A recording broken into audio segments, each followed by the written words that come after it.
I think that guy killed her because she was always scared of water. She never wanted to go swimming. In 1966, at the Roper's Motel, a maid rushed in and said something's gone wrong. There is a body at the bottom of the pool. Some say they heard screams.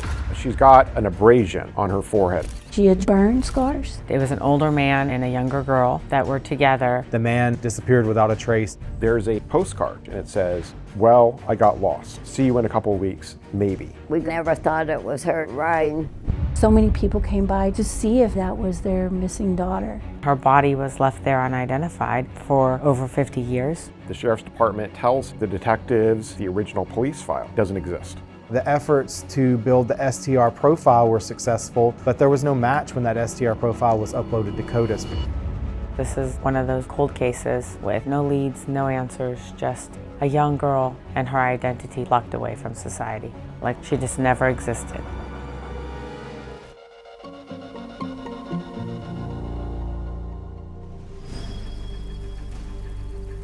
July 5th, 1966, police were called to a local hotel called the Roper's Hotel regarding a young female that had been found in a swimming pool.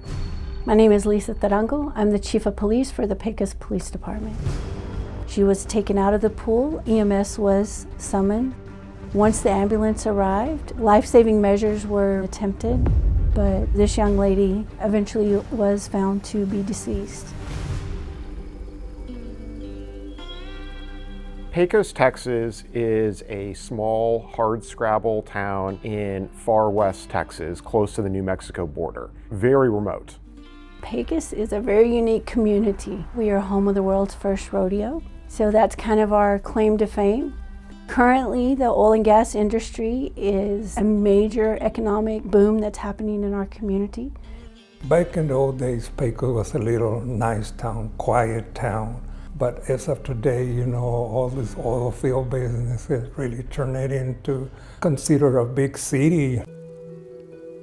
Earlier that day, on July 5th, 1966, at the Roper's Motel, a 15-year-old employee named Sandy Moore spotted this couple by the pool. He was drinking a beer, she was drinking a soda. The girl looked like she was maybe around 20.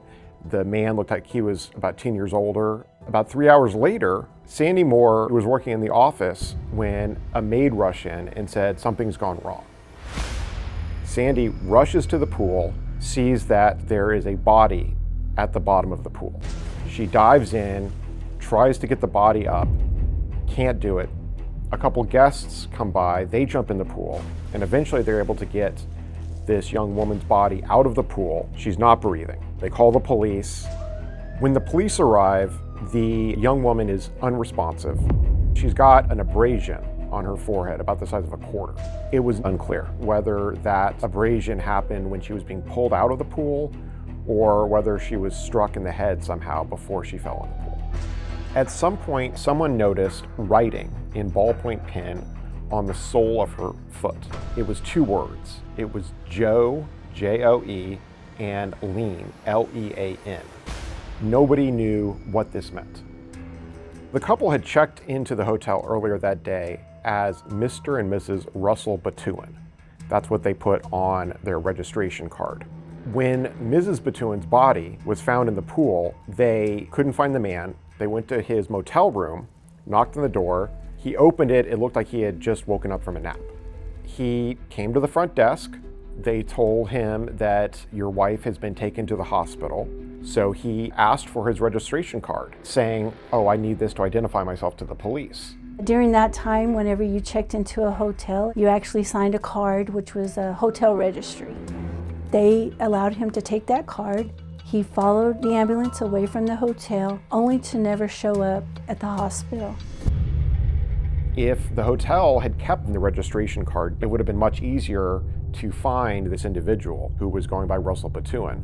But he was clever enough to ask for the card back, and he skipped town. The sheriff puts a bolo alert out, asking people to look for him. But the problem is they don't know the make or model of his car because he had gotten the registration card back from Sandy Moore.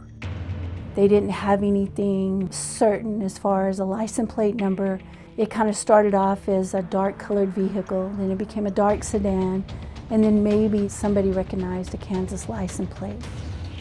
But nothing that had ever been confirmed for sure, and they were not able to find the person that had driven off from that hotel. They do a search for this name, Russell Batuin, and the only hit they come up with is an active duty soldier in Camp Lejeune. They really don't know where this guy is or even if that's his real name. And in fact, they ultimately decide he's probably traveling under an assumed name. They were not able to find this person or identify who it could have been. July 5th, 1966. It was a very sad day. The funeral home received a call of unattended death at the Roper's Motel. I'm Pablo Carrasco. I'm a funeral assistant here at Pecos Funeral Home. Back in 1966, I was 18 years old going to school, and when we had this death call, I came up here and assisted a little bit and picked her up, brought her up here to the funeral home, put her back there in the preparation room, covered her up. It was very emotional for something to happen like that. Being small communities especially, we don't have access to a medical examiner's office here in Pecos or Reeves County. So she was sent to a medical examiner's office in Odessa, Texas. And that's where an eventual cause and manner of death was put on a death certificate. There's no finding of homicide. It's ultimately ruled to be an accidental drowning. In fact, the local sheriff tells the media that the only thing they can tell that this guy did wrong was check out without paying his bill. So they aren't looking really that hard for this guy because he's not suspected of a crime. After the autopsy, this young woman's body is sent back to Pecos. She was brought back here. We kept her up here for a couple of weeks, see if somebody would identify her. There's a lot of people that call in, mothers wanting to see if that was their daughter.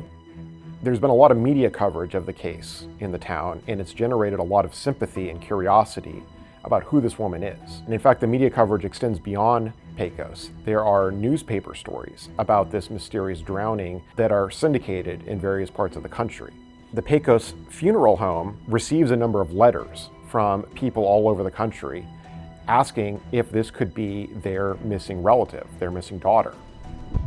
1,500 to 2,000 people went to the funeral home to view this young lady. It was very sad and very alarming that so many people came by to see if it was their missing child, and it makes you wonder how many missing children were going on during that time, or runaways, or people that eloped, who knows, but their families were missing them. It breaks my heart. We waited to see if somebody would call about or knew her or something. They could never find a next of kin. There's even one couple from Odessa who travels down to Pecos to look at the body because they think this could be their daughter. They're so sure until the dental records fail to match up. But they're so moved, this Odessa couple, that they established the Drowned Girl Trust Fund to pay for her funeral. All the people in this town were very generous. They donated money and flowers. They donated a dress, and the funeral home donated that casket. And we had a burial out here at Fairview Cemetery. We had a Catholic priest and a Baptist minister that went out there and said their last rites.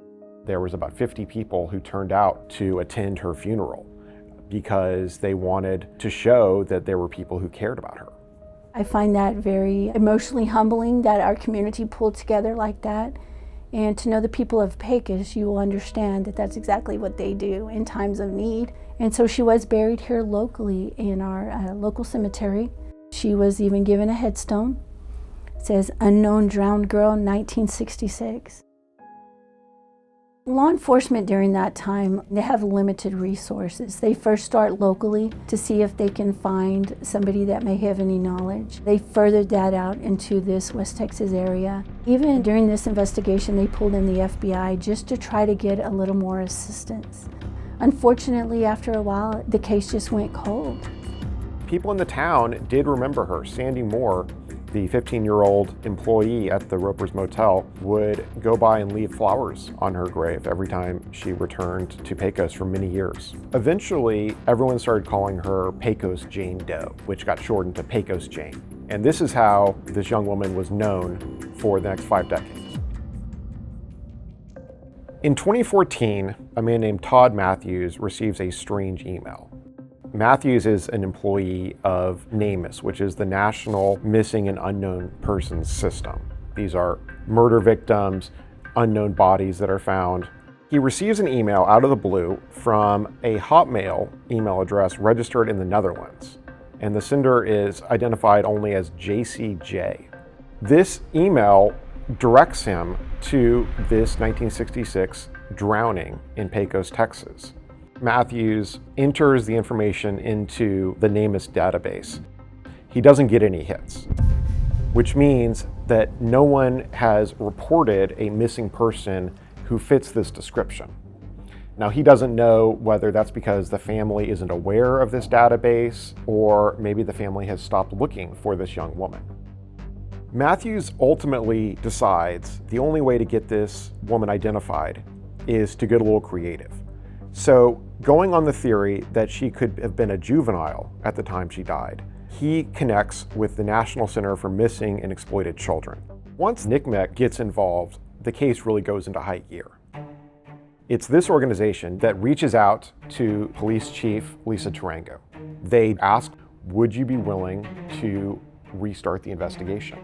And she says yes.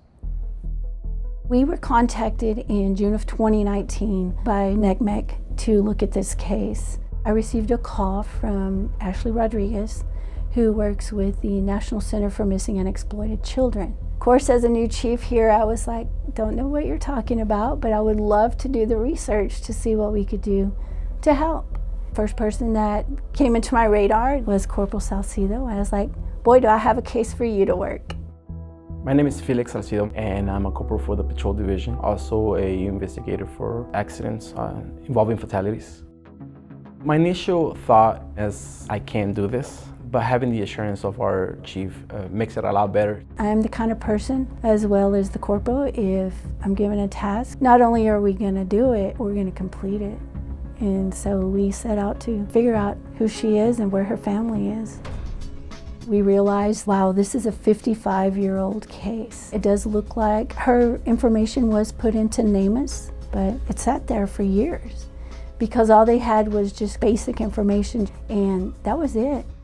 So we had to sit down and figure out, where are we gonna look first? Corporal Felix Salcedo starts where any investigator would start, with the original police file, which is at the Reeves County Sheriff's Department. The Sheriff's Department tells him that the file was lost at some point. In a fire, a flood, they don't know. It's gone. So he really has nothing. Knowing that we didn't have at least an initial file, it was a blow to maybe the hype that I was on already, like, yeah, we're gonna figure this out. So the corporal and I, we strategized again, and we tried to figure out where we could go from there. Where would there be historic data? Logically, a museum sounds like a place that you would go.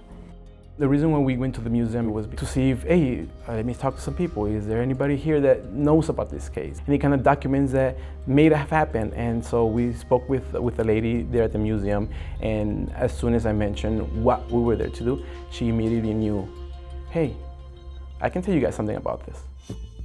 She was able to find some newspaper articles. So we were able to kind of look at the newspaper articles, see some of the names of the officers involved, and from there it kind of led us to the funeral home, just thinking maybe they had at least a plot number where we could find our young lady. Lucky for us here, you can just kind of walk through the doors, and there was a gentleman there, Pablo Carrasco. Chief and Corporal came by and asked me, and they started talking to me. I said, yeah, I know about all that. So I said, I'll go out in the garage and dig up that file. Our anticipation was, can we look right now? It would only say unknown drunk girl on the file, but I did go out there and found that file in the garage, brought it to the chief. We found a copy of the death certificate. We found numerous letters written to the funeral director about, I think this could be my daughter, can I come and look? or here's $2 or $3 donation to make sure this young lady had a proper burial. We were on an absolute high that day because not only did we find a folder, we found some Polaroid pictures. It was pictures that the Pecos Funeral Home took for documentation. The Polaroid pictures showed the abrasion that was on her face, and it also showed pictures of what looked to be burn scars. I was thinking, this is someone's child, this is someone's relative and family member, and she was left there alone.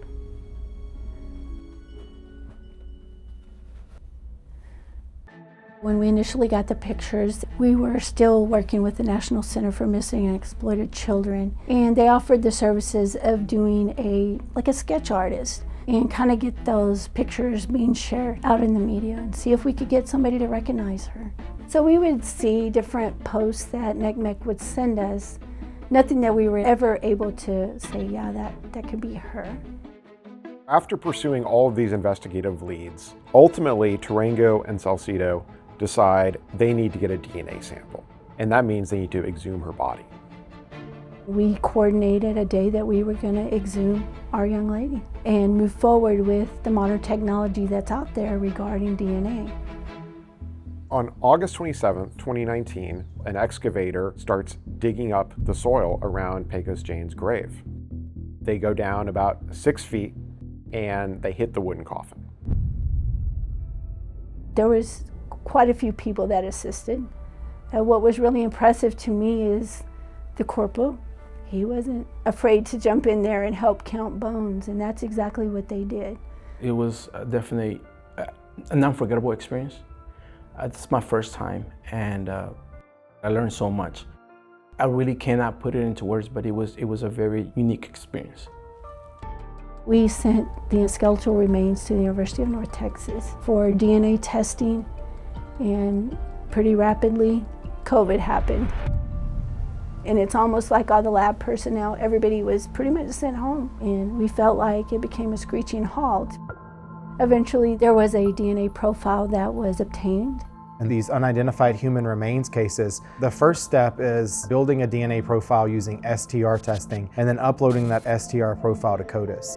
My name is Colby Lazion, and I am the Chief of Staff at Othram.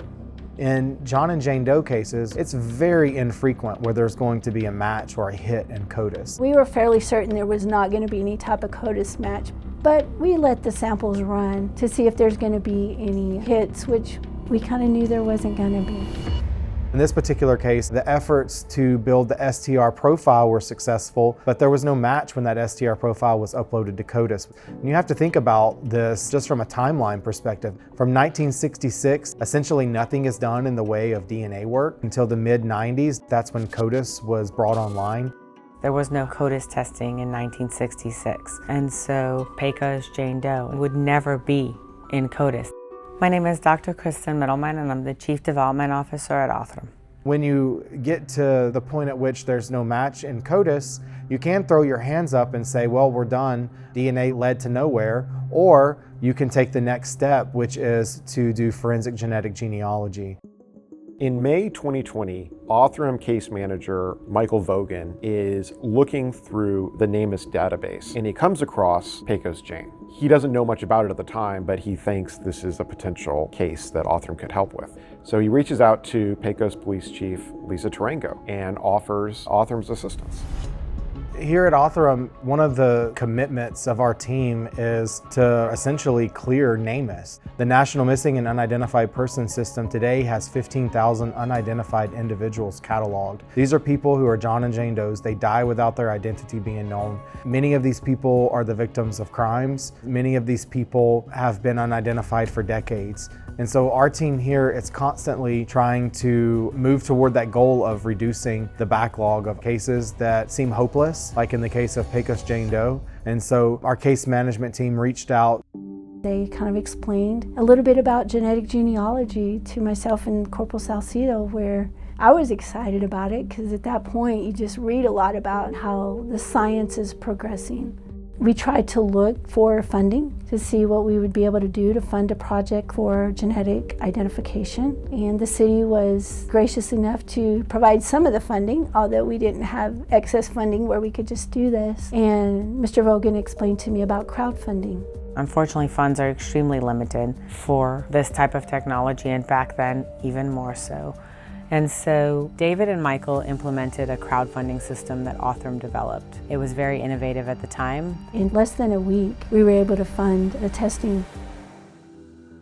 Her remains were shipped to Othram. But it's important to note that from 1966 to 2020, her remains are underground. And so when we're working on cases here at Othram, some skeletal remains are better than other skeletal remains from the perspective of extracting DNA. There are some pieces of the skeleton where DNA is more abundant, and whenever you're talking about many decades having passed since a person was alive, you need to select the best piece of evidence for that DNA extraction. And so in this particular case, molars worked really well. Whenever you're creating a DNA profile using forensic grade genome sequencing, you need to start from extracted DNA. You have to break open cells, get the DNA out of those cells. In the case of Pecos Jane Doe, we were able to get a suitable quantity of DNA. Once that happened, we were able to build a DNA profile that had hundreds and hundreds of thousands of markers, as opposed to the 20 or so markers used in traditional CODIS testing. Then we upload the DNA profile to the genealogical databases consented for law enforcement use. In this particular case, once law enforcement had the DNA profiles uploaded to the database, Othram turned that information over to law enforcement. Law enforcement then conducted their forensic genetic genealogy search. The genealogy work led them to a family in Kansas with 15 children. And they realized that Pecos Jane was likely one of these 15 children. In late 2020, a 74-year-old retiree named Joyce Hemme gets a knock on the door of her trailer in St. Petersburg, Florida. And there's a cold case investigator working with the Pecos Police Department who asked, does she by any chance have a missing sister? Joyce Hemme at the time explained to them that my sister's been missing for 55 years. When the police came out, I didn't believe him when he said that. He thought it could be my sister. He took a swab of my mouth. We confirmed 100% match between our Jane Doe and Joyce Hemme as 100% siblings. We were able to identify Pecos Jane Doe as Jolene Hemme. I knew that at that moment, we were fixing to give a death notification to a family, and it was going to be a 55-year wait. In policing, death notifications are probably the hardest thing that we do. Corporal Salcido and I, again, we kind of like, we can't do this through the phone. We have to go to Kansas. In January of 2021, Chief Tarango and Corporal Salcedo deliver the results of their investigation formally to the Hemme family. The memories definitely that stick out from that visit to me is when we're in a Zoom meeting. I believe it was the living room full of people that couldn't be present. My name's Lisa Tarango. I'm the Chief of Police for the Pecos Police Department. With me, I have Corporal Felix Salcido, who's also been one of the investigators on this case. There's never the right words to say your family member has passed. I was very honored and humbled by the reception of this family. How it happened is Joyce's DNA swab was sent in, and from the time that Joyce submitted her swab, it took approximately 2.5 weeks, and I get the report. And so Jolene is our Jane Doe. It's 100% sibling match that our Jane Doe is your Jolene. Jolene, please tell me how to say it right. Jolene. Okay, so Jolene is our Jane Doe. Our purpose of coming here is I want to give her name back. When I found out, I was really happy, but I was sad too, knowing that I already knew she was dead. Jolene's mother, Alverda, passed away in the year 2000, and her surviving daughters told me she talked about Jolene on her deathbed. When my mom passed, she said that she seen Jolene and that She knew she was in heaven and that she was going to be with her. It was bittersweet. It was emotional because now they knew their sister was gone. At the same time, it was a relief to know here's where she's been. And there was a community that took care of her. Jolene Hemme was the 9th of 15 children born to this couple living in the central Kansas town of Salina. She grew up on this 160-acre farm. When we were kids, we would go to the movies and listen to records. We never had a lot of money, but we had good parents that let us do things. She was the 9th kid. I was 8. She was always scared of chickens, but her job was getting the eggs. And Dave's wife, Rosemary, she was the oldest girl, and she was awesome to us. I'm David Divelbiss. My wife was Rosemary Hemme when she was a kid. We were married for 52 years. I personally don't remember Jolene. Probably met her when we was kids. Rosemary pretty much took care of them after she got married and moved to town. Took stuff out to the farm to all the kids. We had an outhouse. Rosemary, we wanted to see her, but we wanted to see what she brought because she always brought toilet paper and cookies that she made. Anyway, it was real fun when I was a kid. As a child, Jolene was playing with Christmas wrapping, and she had balled it up and she threw it in a fireplace, and the fire came back out as the paper stretched, and that's what caught her pajamas on fire. There are scars on her knee, and there are scars on the ribs, and that's exactly what these photographs showed, these Polaroids. When I got older, me and Jolene would drive around Salina, downtown Santa Fe, and that was a good time. Jolene had graduated high school at 17 years of age. She had moved into Kansas City to live with the 2 older sisters. She gets jobs at 2 different fast food places. At some point this summer, Jolene met an older man at her job, and they started dating. He claimed that he wasn't like her steady boyfriend or anything. Joyce took an instant dislike to this guy. He didn't think he treated Jolene very well, but Jolene said, she liked him. On Friday, July 1st, 1966, Jolene Hemme never comes home to either of her sisters' houses. Me and Carolyn looked all over for her when she became missing. We put up signs. We went to her work, and they said that she was supposed to get paid, but she never picked up her check. She dated this one guy, I think his name was Joe, but I don't remember for sure. But that just always stood out in my head because I couldn't find him when me and Carolyn went to look for her. It didn't do no good to go to the police station because Carolyn said they didn't help us in the first place. The police are kind of dismissive. They say, this couple probably just ran off by themselves and they'll come back. Eventually, Joyce receives a postcard. It's postmarked Las Vegas on July 3rd, 2 days after she goes missing. It said, "See you in a couple weeks," and then it had her name, but it said Joe. She always went by Jolene. I never thought it was hers, and my mom never thought it was hers either. One of the most interesting theories was that if you look closely at the date, you can see that it could have been an 8, and that part of it just got worn away over time. If that's true, it means that it was postmarked 3 days after she died. And that would actually make a lot of sense because this guy, Russell Batuin, or whoever his name was, probably panicked and was trying to figure out how to throw Jolene's family off the trace. I think that guy killed her because Jolene was always scared of water. She never wanted to go swimming. She was always scared. She would sit at the side and put her feet in. She never did like it, even when she was older. I think he hit her over the head, and that was why she had a bruise.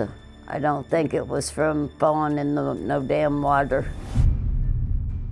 In 1966, police were trying to find the person that had driven off from that hotel, and a vehicle was stopped. It had Kansas tags. There were people in the vehicle, But law enforcement didn't feel it was pertinent at that moment, so they released the vehicle.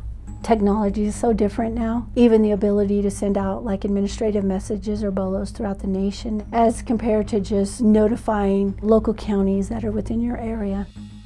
Another mystery in this case is she pronounced her name Jolene, not Jolene, which is what was written on the sole of her foot. Maybe the man's name was Joe, and he was creating some kind of portmanteau, like Brangelina, Jolene. But it's unclear. There were so many missed opportunities to identify her. Hindsight, now I look at the sketch, it was like, I'm not sure that looks the way I would think it would look. The Polaroid pictures were taken when this young lady was taken out of the water. So the hair's kind of back, like, you're pulling out of the water, kind of like you're getting out of the shower as a woman with long hair. I wish I would have told the artist then, like, can you look at hairstyles from the 1960s? Because what Jolene looks like is very similar to the drawing, just with different hair. Things that we would like to see get done, or things that we wish if we had a magic wand and could say, here's the rest of the story. Obviously, we would like to get that done, to at least know who was with her. Maybe this was an accidental drowning, but maybe it wasn't.